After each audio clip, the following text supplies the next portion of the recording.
Today we have discussed about Hooke's law. Hooke's law states that F is equal to minus kx, where F is the restoring force applied by the spring.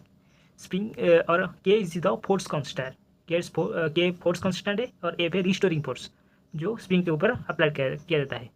A measure of X is the displacement from the equilibrium position.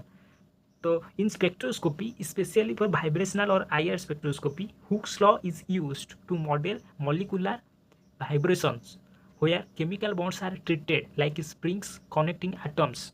वो क्या बोला कि Hooke's law is used to model molecular vibrations का जो use करने के लिए उसको हम हुक्स लॉ को यूज़ करते हैं. Where chemical bonds are treated like जो बॉन्ड होता है उसको हम ट्रीटेड करेंगे कैसे, स्प्रिंग जैसा कनेक्टिंग एटम्स, जो एटम से कनेक्ट करता है जो बॉन्ड उसको हम स्प्रिंग जैसा ट्रीट करेंगे.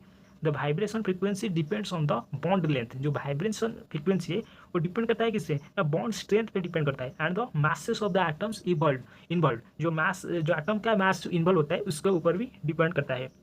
It helps in estimating vibrational frequency of bonds using V is equal to 1/2 root over of K by mu, where mu is equal to is the vibrational frequency or K is the bond force constant, mu is the reduced mass of the two atoms.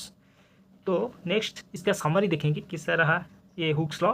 Hooke's law describes the linear relationship between force and displacement in elastic system. Hooke's law जो है वो describe करता है क्या ना, linear relationship between force and displacement in elastic system. Elastic system में जो force और डिस्प्लेसमेंट बिटवीन के रिलेशन को डिस्क्राइब करता है हुक्स लॉ.